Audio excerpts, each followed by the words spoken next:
like seeing J-Rob and Kane just kind of coming out for them in the 2020 season on Saturday? Yeah, no, hey, Chris. No, it was excellent because, in both their cases, you could see progress, not just throughout the course of the last week, but really throughout the course of the last several weeks in terms of just, practice, being more productive, better work ethic.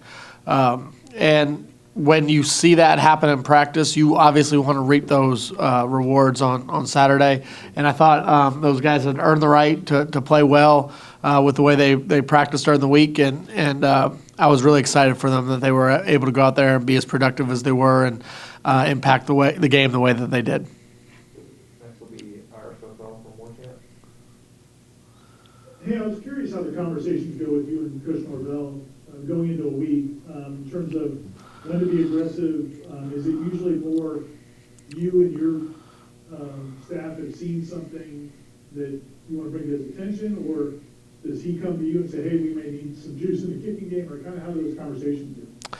So Coach Norvell and myself and the staff, we meet every day on special teams.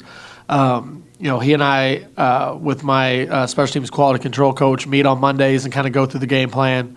And then as the week goes on, as we're all getting a better feel for our opponent and the game plan and how it's going to play out, a lot of different thoughts are discussed. And then usually in our Saturday morning staff meeting, it's kind of coach lays out kind of how he sees things going and when are times that we want to be aggressive and when are some times that maybe we wouldn't want to be. And so we work together on timing of how we're going to go out and play the game in terms of how aggressive or non-aggressive we're going to be in the kicking game.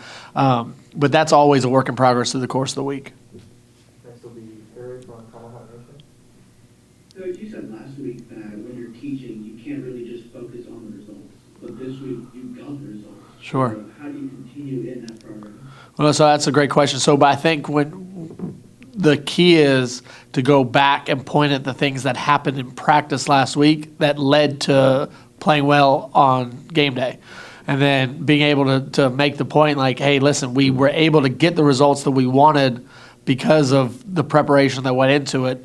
Now let's replicate that again to the best of our ability and make improvements on it as we go into this next week. And, I said this probably the very first week that I was in here, and I believe it to my core, we should be a better football team in November than we were in September. And if we continue to make daily progress, which turns into weekly progress, you will see that. And to me, that's the mark of a team that has bought in, and it's also the mark of a team that takes pride in really working through that process. Next will be Antoine Staley from Tallahassee Democrat. Hey, Coach, to go back to the defensive line, just talk about how important the pass rush was to your key to your third downs set us on Saturday. Yeah, there's no question. I mean, one of the things that helps you have success on those third downs, I think there were 2 of 14 or 2 of 14 or 15 on those transitional downs, is being able to apply pressure to the quarterback. And we were able to get a lot of it out of a 4-man pass rush. So, I thought whether it was Kando or J-Rob off the edge or some good push inside, that we were able to create that really for the first time consistently probably all year. And I think that made a huge difference. Next will be Jerry Cooks from Osceola. Coach, following up on that statement you just made, it did look like it was an effort. It was effort. Even chasing the ball after the play. What happened? What caused them to play with that kind of effort this week? Well, I thought the effort has improved as we've gone, and part of creating from an effort standpoint is establishing the standard and then showing guys when we're living up to that standard and then when we're not. And I think the longer we're together, the longer that we have an opportunity to kind of really clearly define what the expectations of playing on this football team are and part of this defense, the closer we're getting to what we're looking for. And I think as the weeks have gone on, I've seen improvement. especially over the last two weeks. And we need to continue building upon that as we move into the back half of our schedule. Next will be Brandon Seminoles from Roll 247.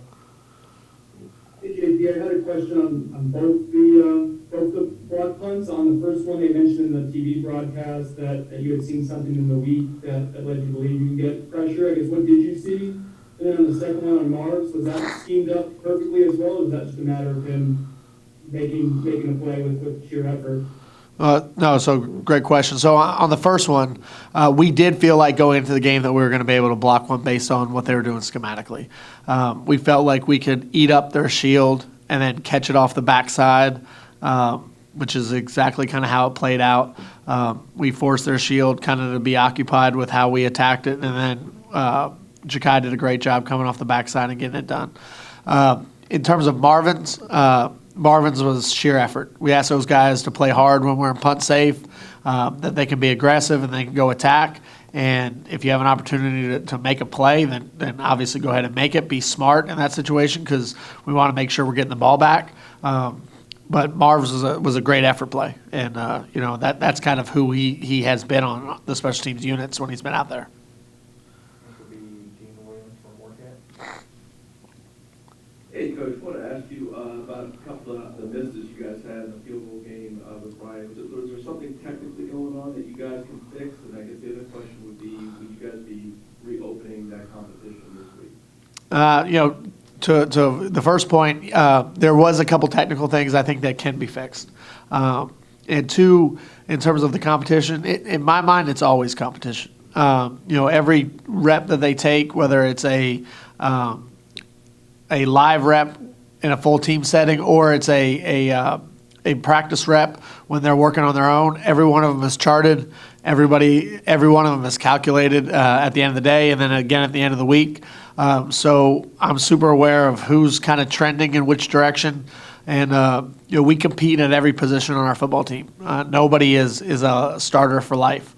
And, so we'll continue that and see how that continues to progress as this week goes. Next will be Aslan Havanandi from Warcamp.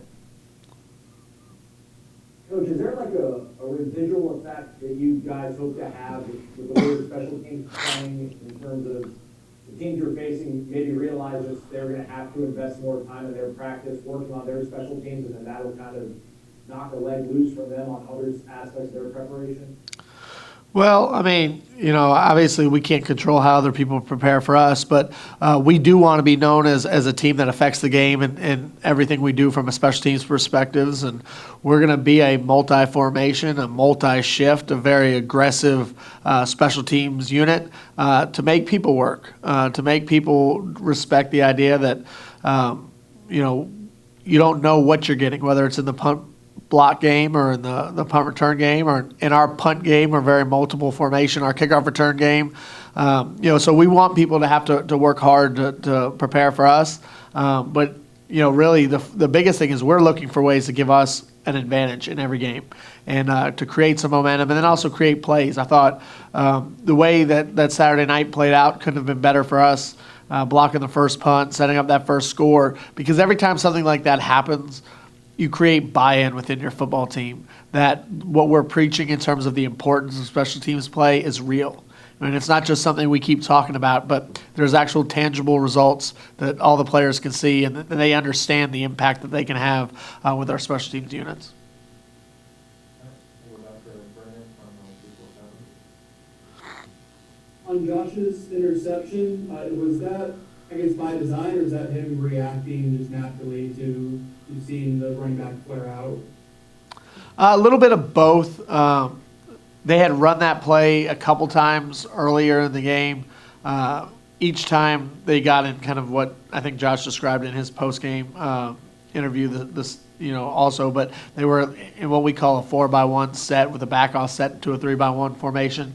And he recognized the formation, saw the condensed splits of the wideouts, and kind of had a good feel for what was coming. So as he started on his pass rush, he kind of just redirected and was going to play the screen. And we were fortunate that they threw it right to him. And it was a good read, a good play, good finish. And those are the things when you have high IQ guys on the field like Josh is, you have a chance to have those things happen because he recognized what was going on around him and then he made a great play. I mean, he made a tremendous play. So, but that's the I guess some of the dividends that get paid when you're locked in and in tune to what's going on around you. All right, and the last one, we'll go back to Dean from Warcamp. Hey, Coach, 4 years ago, you were on the opposite sideline of this game. That one was equally as exciting. You were on the winning end on both of those. I guess, what is that like as a coach, just kind of being in that situation? Do you compartmentalize it and not think about it, or do you kind of like start thinking back to what happened 4 years ago? I have, super fond memories of my time at Carolina, and that game in particular was a game that I'll always remember. This game that we had this past weekend, though, is one that I'll never forget in my career. It was emotional for a lot of reasons. I have a high level of respect for a lot of guys and a lot of players on that opposing sideline. And to be able to go and get that win in the way that we did was very gratifying for me and for our team and in so many ways. Those both were memorable games, but I'm going to go down, and I think I'll always remember the one this past Saturday as my most fond memory of the two.